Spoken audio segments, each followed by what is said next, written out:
Iako je utisak takav da se u julu radovi privode kraju, to nije tako. U ovom nam mjesecu stiže berba plodova. Potrebno je češće zalijevanje. Trebate okopavati i plijeviti, malčirati, a još uvijek nije kasno ni za sjetvu određenih vrsta. Današnji video posvećujemo upravo toj temi. Šta se to radi, sadi, bere ili sije u julu? Na našem kanalu imate mnogo savjeta o uzgoju raznoraznih biljaka, tako da se ovdje možete informirati baš o svemu. A kako bi uvijek bili u korak sa radovima u bašti i vrtu, svakako zapratite naš kanal klikom na subscribe. Pored tog znaka imate i znak zvonca sa kojim ćete sebi osigurati obavijesti o svakom novom videu. A ukoliko vam ovaj video bude koristan, biti će nam drago da nas podržite sa nekim lajkom ili ostavite komentar podrške, a naravno uvijek smo tu dostupni i za sva vaša pitanja. Kao što već vidimo, za juli su karakteristične visoke temperature i suša, iako to zavisi od vremenskih prilika i samoj godini, pa tako nekada ovaj mjesec ima i previše kiše. Sve zavisi gdje se nalazite. Visoke temperature i isušivanje tla dovode i do većih potreba biljaka za vodom, a s obzirom na to da je u julu i vegetacija na vrhuncu, biljkama treba osigurati dodatne količine vode, ali i hranjivih tvari. Biljke se zalijevaju rano ujutro ili u sumrak, kada temperatura nije visoka, jer će u suprotnom doći do uvenuća i bolesti.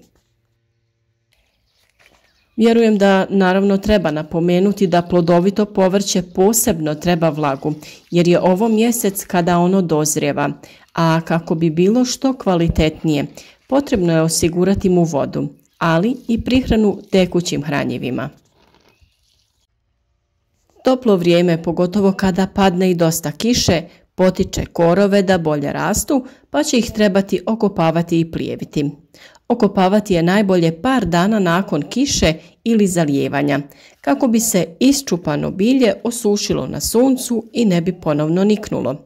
Iz tog razloga vadite biljke sa korijenom i iznesite iz zasada, no možete ih i ostaviti sa strane, osušiti pa njime malčirati oko povrća.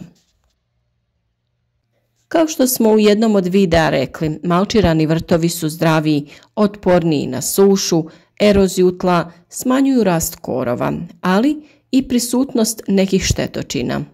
Mi smo oko naših biljaka ponovili malčiranje i dodali novi sloj slame.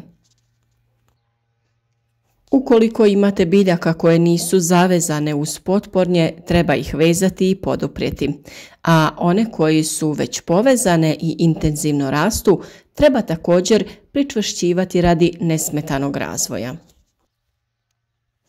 Jul je mjesec kada dozrijevaju plodovi paradajza i paprike, a njih je važno brati pravovremeno i redovno kako bi se pospješilo dalje cvjetanje, zametanje i dozrijevanje plodova.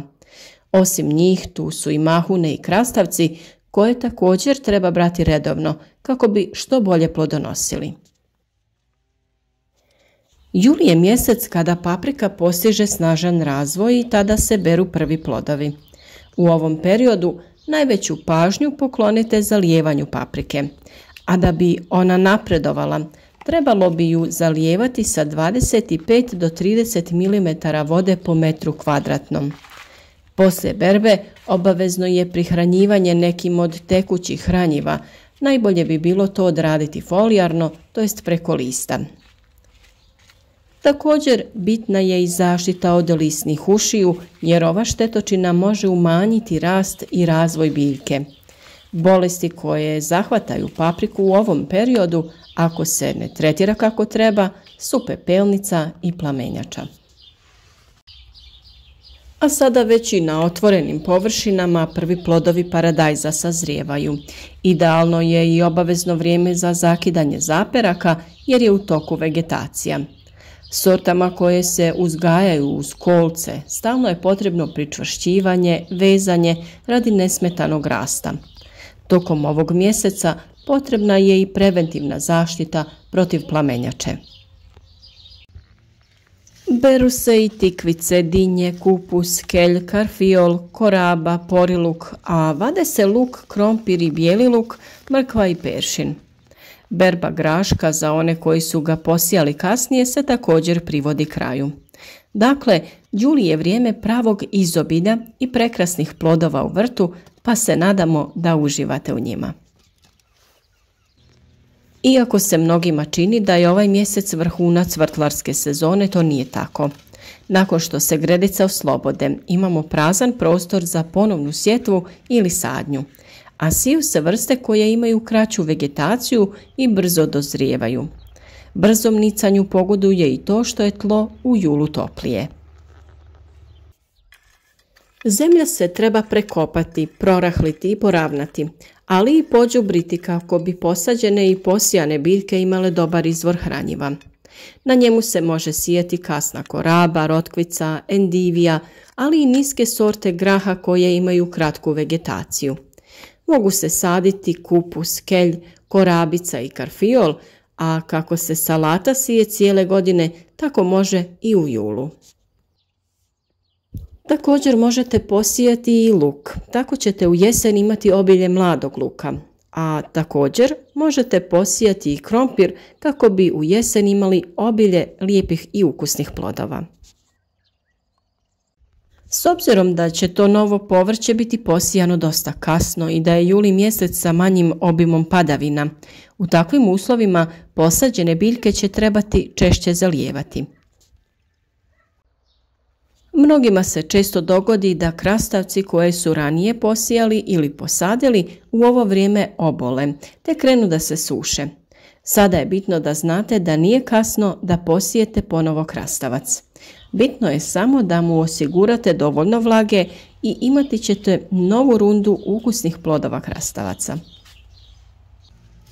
Mahune. Ovo povrće kao naknadni usjev najkasnije se sije do polovine jula, ali s obzirom da su se vremenski uslovi promijenili i da jesen bude dosta topla, možete da ju sijete čak i u augustu. Obično je sjetva na mjestu ranog kupusa, graška, luka srebrenjaka ili salate odličan izbor. Mahuna, da bi uspjela, sije se na razmaku od 40 do 60 cm između redova, a u redu od 4 do 7 cm, zrno od zrna. Trebalo bi je zalijevati neposredno poslije sjetve radi što bržeg i ujednačenog nicanja. Navodnjavanje nakon nicanja treba nastaviti svakih 10 dana. Neposredno poslije pripreme zemljišta iza strnih žita, graška, mahune, salate ili luka sije se i cikla. Sjetva je na rastojanju od 40 do 50 cm red od reda ili u trakama na 20 do 25 cm red od reda, a rastojanje između traka je od 50 do 60 cm. Dubina sjetve je od 2 do 4 cm. Dobri predusjevi za rotkvu su grašak, mahuna, špinat i salata. Kupusnjače su sa druge strane loši predusjevi. Rotkva se sije od polovine jula. Međuredni razmak je od 30 do 40 cm, a u redu se sije gusto. Dubina sjetve je oko 2 cm. Kada biljke razviju 2 do 3 stalna lista, prorjeđuje se na 10 do 15 cm razmaka. Ako tokom 7. mjeseca bude puno vlage, biti će naravno i gljivičnih oboljenja, što uz povišenu temperaturu čini idealne uslove za brže širenje. Najčešće u vrtu obolijeva plodovito povrće, stoga pratite pojavu bolesti i reagirajte na vrijeme. Naravno, najbolje je biljke zaštititi preventivno sa raznim ekološkim sredstvima o kojima smo dosta govorili.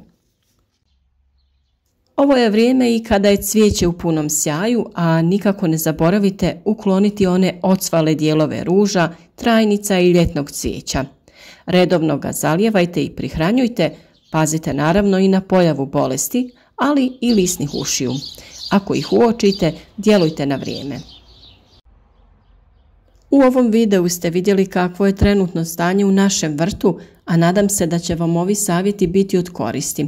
Sve što želite, pitajte u komentarima ispod videa ili s nama podijelite svoja iskustva.